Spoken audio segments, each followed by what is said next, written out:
ಬಾಗೇಪಲ್ಲಿಯ ಕರ್ನಾಟಕ ರಾಜ್ಯ ರೈತರ ಸಂಘ ಹಾಗೂ ಹಸಿರು ಸೇನೆ ವತಿಯಿಂದ ಇಂದು ಪತ್ರಿಕಾಗೋಷ್ಠಿಯನ್ನು ಕರೆದು ಜಿಲ್ಲಾಧ್ಯಕ್ಷರಾದ ಗೋವಿಂದ ರೆಡ್ಡಿ ಅವರು ಮಾತನಾಡಿ, ರಾಜ್ಯ ಸರ್ಕಾರಕ್ಕೆ ತಪ್ಪು ಮಾಹಿತಿಯನ್ನು ನೀಡುತ್ತಿರುವ ಕರ್ನಾಟಕ ರಾಜ್ಯದ NGO ಸಂಸ್ಥೆಯನ್ನು ಕಪ್ಪು ಪಟ್ಟಿಗೆ ಸೇರಿಸಲು ರಾಜ್ಯ ಸರ್ಕಾರವನ್ನು ಆಗ್ರಹಿಸಿದರು. ಈ ಸಂದರ್ಭದಲ್ಲಿ ತಾಲೂಕು ಅಧ್ಯಕ್ಷರಾದ ವೆಂಕಟಶಿವಾರೆಡ್ಡಿ, ನಡಂಪಲ್ಲು ವೆಂಕಟೇಶಪ್ಪ, ರಾಜಪ್ಪ, ಕೃಷ್ಣಾರೆಡ್ಡಿ, ರವಿನಾಯಕ್, ಈಶ್ವರಪ್ಪ, ಲಕ್ಷ್ಮೀನರಸಪ್ಪ ಇನ್ನು ಮುಂತಾದ ರೈತ ಮುಖಂಡರು ಭಾಗವಹಿಸಿದ್ದರು. ವರದಿ ಶಶಿಕುಮಾರ್, ಬಾಗೇಪಲ್ಲಿ. ಅದನ್ನು ನೋಡಿ ನನಗೆ ಒಂಥರ ದಿಗ್ಭ್ರಾಂತಿ ಆಯಿತು.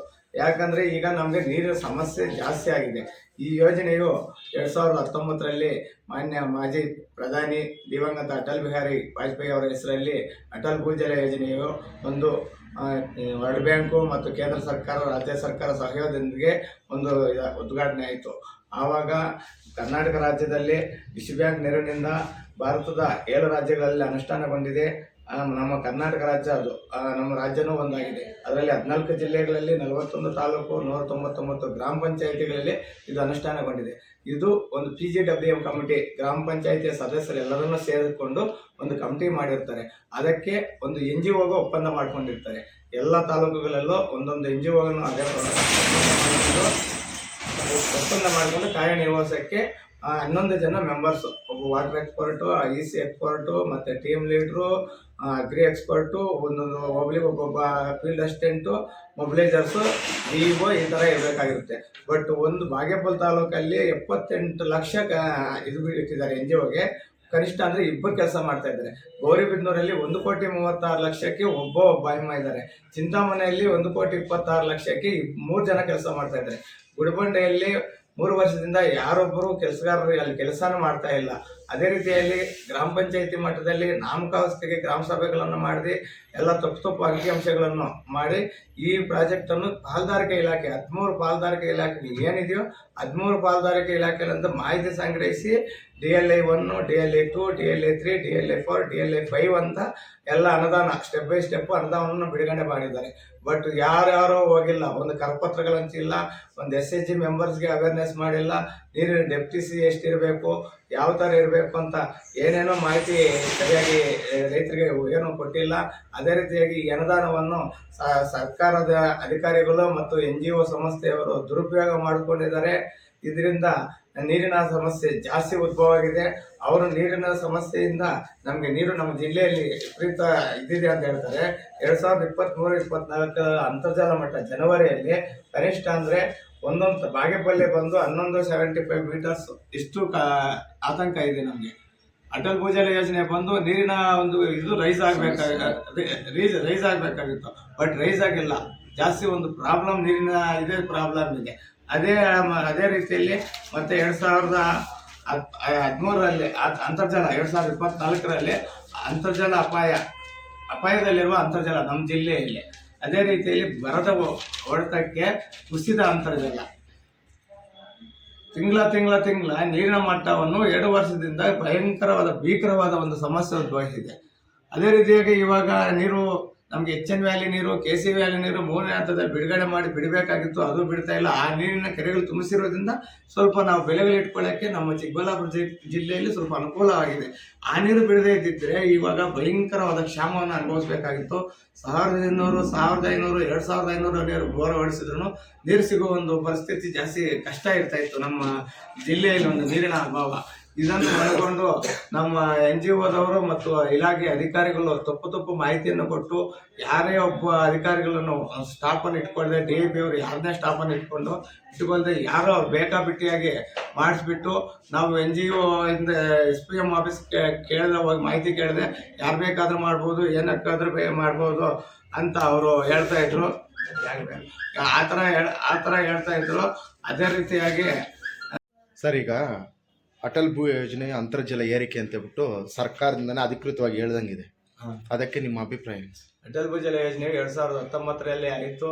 ಅದು ಕಾರಣಾಂತರದಿಂದ 1 ವರ್ಷ ವ್ಯಾಪ್ಸ ಇತ್ತು. ಮತ್ತೆ 2020ರಿಂದ ಸ್ಟಾರ್ಟ್ ಮಾಡಿದ್ರು. ಬಟ್ NGOಗಳಿಗೆ ಅವರು ಕೇಂದ್ರ ಮತ್ತು ರಾಜ್ಯ ಸರ್ಕಾರದವರು ಸಹಭಾಗಿತ್ವದಲ್ಲಿ ವರ್ಲ್ಡ್ ಬ್ಯಾಂಕ್ ಅನುದಾನವನ್ನು NGOವರಿಗೆ ಒಡಂಬಡಿಕೆ ಮಾಡಿಕೊಂಡ್ರು. DIP ಮಾಡಿದ್ರು. ತಾಲೂಕಿಗೆ ಒಂದು DIP, ಜಿಲ್ಲೆಯಲ್ಲಿ ಒಂದು DPM ಫಾಲೋಅಪ್ ಮಾಡೋಕ್ಕೆ ಇದು ಮಾಡಿದ್ರು. DIP ಅವರು ಕನಿಷ್ಠ ಅಂದರೆ 11 ಜನ ಇಟ್ಕೋಬೇಕಾಗಿತ್ತು. 11 ಜನ ಇಟ್ಕೊಂಡಿರಲಿಲ್ಲ, 2 ಜನ ಮಾತ್ರ ಇಟ್ಕೊಂಡಿದ್ರು. ಅದರಲ್ಲಿ ಒಂದು ಇದು ಮಾಡಿ ಯಾರಿಗೆ ಒಂದು ವಾಟರ್ ಸೆಕ್ಯೂರಿಟಿ ಪ್ಲಾನ್ ಮಾಡಬೇಕಾದ್ರೆ ಎಲ್ಲ ತಪ್ಪು 13 ಇಲಾಖೆಗಳಿಂದ ತಪ್ಪು ಮಾಹಿತಿಯನ್ನು ತೆಗೆದುಕೊಂಡು ಅದನ್ನು ತಪ್ಪು ಮಾಡಿದ್ದಾರೆ. ಇದಕ್ಕೆ ಟ್ಯಾಲಿ ಮಾಡಿದೆ ಪರ್ಫೆಕ್ಟ್ ಆಗಿಲ್ಲ. ಮತ್ತು DIPಯಲ್ಲಿ ವರ್ಕರ್ಸು ಕೆಲಸ ಮಾಡಿಲ್ಲ. ಎಷ್ಟು ಜನ ವರ್ಕರ್ಸ್ ಇದ್ದಾರೆ ಅಂತ ಮಾಹಿತಿ ಗೊತ್ತಾಗ್ತಾ ಇಲ್ಲ. ಇದು ಫುಲ್ಲು ವೈಫಲ್ಯ ಆಗಿದೆ. ಇದು ಫುಲ್ಲು ಫ್ರಾಡ್ ಆಗಿದೆ. ಈಗ ನೀರಾವರಿ ಸಚಿವರೇ ಸಣ್ಣ ನೀರಾವರಿ ಸಚಿವರು ಬೋಸರಾಜ್ ಅವರಿಗೆ ಗಮನಕ್ಕೆ 41 ತಾಲೂಕುಗಳಲ್ಲಿ ನೀರಿನ ಮಟ್ಟ ಏರಿಕೆ ಆಗಿದೆ ಅನ್ನುವ ಮಾಹಿತಿ ನೀಡಿದ್ದಾರೆ ಸರ್. ಕರೆಕ್ಟ್. 41 ತಾಲೂಕು ಮಟ್ಟದ ಎಲ್ಲದಲ್ಲಿ ನೀರಿನ ಮಟ್ಟ ಏರಿಕೆ. ನಮ್ಮ ಚಿಕ್ಕಬಳ್ಳಾಪುರ ಜಿಲ್ಲೆಯಲ್ಲಿ ನೀರಿನ ಮಟ್ಟ ಆತಂಕ ಆಗಿದೆ. ವರ್ಷವೂ ನೀರಿಲ್ಲದೆ ಪ್ರತಿದಿನ ಪತ್ರಿಕೆಗಳು ನೋಡಿದ್ದೀವಿ. 2021 ಇದೆ, 22 ಇದೆ, 23 ಇದೆ ನಮ್ಮ ಹತ್ರ ಮಾಹಿತಿ. 24ನೇ ವರ್ಷ ಇದೆ. ಅದೇ ನೀರನ್ನು KC ವ್ಯಾಲಿ ಮತ್ತು HN ವ್ಯಾಲಿ ನೀರು ಚಿಕ್ಕಬಳ್ಳಾಪುರ ಕೆರೆಗಳಿಗೆ, ಅವಳಿ ಜಿಲ್ಲೆಗಳು, ಚಿಕ್ಕಬಳ್ಳಾಪುರ, ಕೋಲಾರ ಜಿಲ್ಲೆಗಳಿಗೆ ನೀರು ಬಿಡದೇ ಇದ್ದಿದ್ರೆ ಅಂತರ್ಜಲ ಮಟ್ಟ ಗಣನೀಯವಾಗಿ ಕುಸಿತಾ ಇತ್ತು.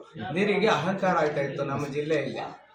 ನೀರಿನ ಮಟ್ಟ ಹೆಚ್ಚಿಲ್ಲ. ಇದೆಲ್ಲ ಅವೈಜ್ಞಾನಿಕವಾಗಿದೆ. ಅವ್ರಿಗೆ ಯಾರು ತಪ್ಪು ಲೆಕ್ಕಗಳನ್ನು ಕೊಟ್ಟು ಜನರಿಗೆ ಮೋಸ ಮಾಡ್ತಾ ಇದ್ದಾರೆ. ಈಗ ಇಷ್ಟೆಲ್ಲ ಮಾಹಿತಿ ಇದ್ರು ಸಂಬಂಧಪಟ್ಟ ಅಧಿಕಾರಿಗಳ ಮೇಲೆ ಯಾಕೆ ಸರ್ ಕ್ರಮ ತಗಂತ? ನಾವು ಆ ಸಂಬಂಧಪಟ್ಟ ಅಧಿಕಾರಿಗಳಿಗೆ ಪದೇ ಮಾಹಿತಿ ಕೇಳಿದ್ದೀವಿ. RTA ಮುಖಾಂತರ ಮಾಹಿತಿ ಕೇಳಿದ್ದೀವಿ.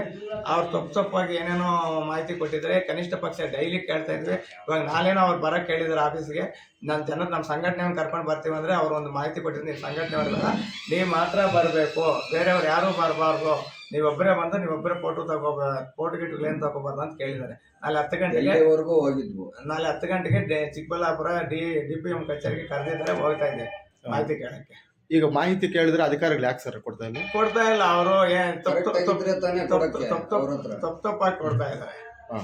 ಅದಕ್ಕೆ ಇದ್ರ ಬಗ್ಗೆ ನಾವು ಒಂದು ವಾರ 2 ತಿಂಗಳು ಟೈಮ್ ತಗೊಂಡು ಮತ್ತೆ ಚಿಕ್ಕಬಳ್ಳಾಪುರ ಬಂದ್ ಮಾಡಿ ಉಗ್ರವಾದ ಪ್ರತಿಭಟನೆ ಮಾಡ್ತೀವಿ ಕೂಲಂಕಷವಾಗಿ. ಇವಾಗ ಚೆಕ್ ಡ್ಯಾಮ್ ಮಾಡಿರೋದು ಎಲ್ಲ ಯಾರು ಜನಪ್ರತಿನಿಧಿಗಳಿದ್ರು ಅನೇಕ ಮಾತ್ರ ಕೊಟ್ಟಿದ್ದಾರೆ. ಆ ಟೆಂಡರ್ ಅಲ್ಲಿ ಜಾಸ್ತಿ ಮೋಸ ಮಾಡಿದ್ದಾರೆ. ಈ ಟೆಂಡರ್ ಮಾಡಿದ್ರೆ ಪೇಪರ್ ಅನೌನ್ಸ್ಮೆಂಟ್ ಮಾಡಬೇಕು, ಎಲ್ಲರಿಗೂ ಪತ್ರಿಕೆಯಲ್ಲಿ ಬರಬೇಕು, ಮತ್ತೆ L1, L2, L3 ಯಾರ್ಯಾರು ಹಾಕಿದ್ದಾರೆ, ವರ್ಗನ್ ಯಾರು, ಅದೆಲ್ಲ ಪಬ್ಲಿಕ್ ಅಲ್ಲಿ ಇದು ಮಾಡ್ಬೇಕಾಗಿತ್ತು. ನಾವು ಕನಿಷ್ಠ ಅಂದ್ರೆ 30 ಲೆಟರ್ ಹಾಕಿದ್ವಿ, ಇನ್ನೂ ಕೊಡಲಿಲ್ಲ. ಫೈನಲ್ ಆಗಿ ಮೊನ್ನೆ ಒಂದು ಲೆಟರ್ ಕೊಟ್ಟು ಬಂದಿದ್ವಿ. ನೋಡ್ಬೇಕು ಏನ್ ಕೊಡ್ತಾರೆ ಅಂತ. ಈ ವಿಚಾರವನ್ನು ಶಾಸಕರ ಗಮನಕ್ಕೂ ತರಬಹುದಾಗುತ್ತೆ. ಶಾಸಕರಿಗೆ ನಾವು ಹಿಂದಿನ ವರ್ಷ ಅಟಲ್ ಭೂಜಲಿಂದ ಬಂದಿರುವ ಒಂದು ಸ್ಪ್ರಿಂಕ್ಲರ್ ಕೊಡ್ತಾ ಇದ್ರು. ಆವಾಗ ನಾವು ಕೇಳಿದ್ವಿ, ಸರ್ ಇದು ಅವೇರ್ನೆಸ್ ಇಲ್ಲ, ರೈತರಿಗೆ ಏನೋ ಅವೇರ್ನೆಸ್ ಗೊತ್ತಾಗಿದೆ ಇಲ್ಲ, ಈ ತರ ಇದೆ ಅಂತೇಳಿ ಕೇಳಿದ್ವಿ. ಇದು ಅಟಲ್ ಭೂಜಲಕ್ಕೆ ಸರ್ಕಾರ ಮತ್ತು NGO ಅವರು ಒಂದು ಒಡಂಬಡಿಕೆ ಅಗ್ರಿಮೆಂಟ್ ಮಾಡ್ಕೊಂಡಿರ್ತಾರೆ. ಇದ್ರ ಪ್ರಕಾರ ಎಷ್ಟು ಜನ ಇರ್ಬೇಕಂದ್ರೆ 11 ಜನ ಇರಬೇಕು. ಏನೋ ಅದ್ರಲ್ಲಿ ಕೆಲಸ ಮಾಡೋದು. ಒಂದು ವಾಟ್ಸಪ್ ಪ್ಲಾನ್ ಅಲ್ಲಿ ಇಷ್ಟು ಜನ ಇರಬೇಕು ಪ್ರತಿಯೊಬ್ಬರು. ಈ ತರ ಎಲ್ಲ ಮೆಂಬರ್ಸ್ ಇರಬೇಕು. ಕನಿಷ್ಠ ಒಬ್ಬರು ಇರ್ತಾರೆ. 11 ಜನ ಯಾರು ಇರಲ್ಲ. ಈ ಅನುದಾನವನ್ನು ದುರುಪಯೋಗ ಮಾಡ್ಕೊಂಡಿರ್ತಾರೆ NGO ಅಧಿಕಾರಿಗಳು. DPM ಚಿಕ್ಕಬಳ್ಳಾಪುರದಲ್ಲಿ DPM ಕಚೇರಿ ಇರುತ್ತೆ. ಅದೇ ಮಾಹಿತಿಯನ್ನು ಎಲ್ಲ ಇಲಾಖೆಗಳಲ್ಲಿ ಅವರೇ ತರಿಸ್ಕೊಂಡು ಅವರೇ ಒಂದು ವಾಟರ್ ಸೆಕ್ಯೂರಿಟಿ ಪ್ಲಾನ್ ಮಾಡಿರ್ತಾರೆ. ಇದು ವಾಟರ್ ಸೆಕ್ಯೂರಿಟಿ ಪ್ಲಾನ್ ಒಂದು ತಾಲೂಕಿನ ಇದು ಬಿಲ್ಲೂರು 4 ವರ್ಷದಲ್ಲಿ ಒಂದೇ ಮಾಹಿತಿ ಇರುತ್ತೆ.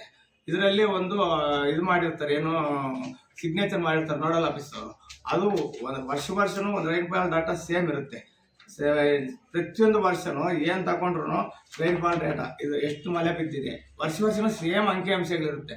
ಇದನ್ನು ನೋಡಲ್ ಆಫೀಸರು ಇದಕ್ಕೆ ಸಿಗ್ನೇಚರ್ ಮಾಡಿರ್ತಾರೆ. ಎಲ್ಲ ಇದರಲ್ಲೂ ಸಿಗ್ನೇಚರ್ ಮಾಡಿ ವರ್ಷನೇ ಈ ಥರ ಮಾಡಿ ತಪ್ಪು ಮಾಹಿತಿ ಮಾಡಿ ಸರ್ಕಾರದ ಹಣವನ್ನು ದುರುಪಯೋಗ ಮಾಡ್ಕೊಂಡಿದ್ದಾರೆ. ಅದೇ ರೀತಿ ಸ್ಟ್ರಕ್ಚರ್ಸ್ ಮಾಡೋಕ್ಕೆ ಅನುದಾನ ಮಾಡಿದ್ದಾರೆ. ಚೆಕ್ ಡ್ಯಾಮ್ ಮಾಡೋಕ್ಕೆ. ಚೆಕ್ ಡ್ಯಾಮಲ್ಲಿ ಕನಿಷ್ಠ ಅಂದರೆ ಅವರು ಟೆಂಡರ್ ಕರಿಬೇಕು. ಟೆಂಡರ್ ಕರಿಬೇಕಾದ್ರೆ ರಾಷ್ಟ್ರೀಯ ಮಟ್ಟದಲ್ಲಿ ಯಾರಾದರೂ ಅನ್ನೋದು ಟೆಂಡರ್ ಹಾಕ್ಕೋಬೋದು. ಅದನ್ನು ಬಿಟ್ಟು ಲೋಕಲ್ ಅವರೇ ಹಾಕ್ಕೊಂಡಿದ್ದಾರೆ. ಅಂದರೆ ಯಾವ ಥರ? ಹಾಗಾದರೆ ಯಾರಿಗೂ ಗೊತ್ತಿಲ್ಲ. ಎಷ್ಟು ದಿವಸ ಆಯಿತು ಟೆಂಡರ್ ಮಾಡಿ, ಯಾವ ಪತ್ರಿಕೆಗೆ ನೀವು ಹೇಳಿಕೆ ಕೊಟ್ಟಿದ್ದೀರಿ, ಯಾವಾಗ ಟೆಂಡರ್ ಕರೆದಿದ್ರಿ, ಎಷ್ಟು ಜನ ಅಪ್ಲೈ ಮಾಡಿದ್ರು, ಅವ್ರ ವರ್ಗನ್ ಏನು ಕೇಳ್ತಾ ಇದ್ರು. ಇಲಾಖೆಯಲ್ಲಿ ಯಾವುದೇ ಸರಿಯಾದ ಮಾಹಿತಿಯನ್ನು ನಮಗೆ ಕೊಡ್ತಾ ಇಲ್ಲ. ಇದ್ರ ಬಗ್ಗೆ ಕೂಲಂಕುಷವಾಗಿ ತನಿಖೆ ಮಾಡಿ ಇವರು NGO ಅವರೆಲ್ಲ ಕಪ್ಪು ಪಟ್ಟಿಗೆ ಹಾಕಿ ಇಲಾಖೆ ಅಧಿಕಾರಿಗಳು ಯಾರು ಅನುದಾನವನ್ನು ದುರುಪಯೋಗ ಮಾಡ್ಕೊಂಡಿದ್ದಾರೋ ಅವರನ್ನು ಒಳ್ಳೆ ಶಿಕ್ಷೆ ಗುರುಪಡಿಸಬೇಕಾಗಿ ಮಾನ್ಯ ನೀರಾವರಿ ಸಚಿವರು, ಸಣ್ಣ ನೀರಾವರಿ ಸಚಿವರಾದಂತಹ ಬೋಸರಾಜ್ ಅವರಿಗೆ ತಮ್ಮಲ್ಲಿ ಮನವಿ ಮಾಡ್ತಾ ಇದ್ವಿ. ಸರ್ಕಾರ ರಾಜ್ಯ ಸರ್ಕಾರದವರು ಮಾನ್ಯ ಸಣ್ಣ ನೀರಾವರಿ ಮಂತ್ರಿಗಳಾದ ಬೋಸರಾಜ್ ಸರ್ ಅವರು, ನೀವು ರೈತರಿಗೆ ತಪ್ಪು ಮಾಹಿತಿ ಕೊಟ್ಟು ಅಂತರ್ಜಲ ಅಭಿವೃದ್ಧಿ ಆಗಿದೆ, ಅಟಲ್ ಭೂಜಲ ಯೋಜನೆ ಬಂದಿದ್ದರಿಂದ ಅಂತರ್ಜಲ ಅಭಿವೃದ್ಧಿ ಆಗಿದೆ ಅಂತ ತಪ್ಪು ಮಾಹಿತಿ ಕೊಡ್ತಾ ಇದ್ರಿ. ಅಂತರ್ಜಲ ಅಭಿವೃದ್ಧಿ ಆಗಿಲ್ಲ. ಯಾವುದೋ ಕೊಳಚೆ ನೀರು ಬಿಟ್ಟು ನಮ್ಮ ಜಿಲ್ಲೆಯಲ್ಲೇ ಈ ಥರ ಇರ್ತದೆ. ರಾಜ್ಯದ 13 ಜಿಲ್ಲೆಗಳ ಪರಿಸ್ಥಿತಿ ಯಾವ ಥರ ಇದೆ, ಇದನ್ನು ಕೂಲಂಕಷವಾಗಿ ತನಿಖೆ ಮಾಡಿ ಎಲ್ಲ NGOಗಳನ್ನು ಕಪ್ಪು ಪಟ್ಟಿಗೆ ಹಾಕಿ ಈ ಅನುದಾನವನ್ನು ಮತ್ತೆ ಕೇಂದ್ರಕ್ಕೆ ವಸೂಲಿ ಮಾಡಿ ಅದನ್ನು ವರ್ಲ್ಡ್ ಬ್ಯಾಂಕ್ ಇದಕ್ಕೆ ಕಳಿಸ್ಕೊಡ್ಬೇಕಾಗಿ ನಾವು ತಮ್ಮಲ್ಲಿ ಮನವಿ ಮಾಡ್ಕೊಳ್ತಾ ಇದ್ದೀವಿ.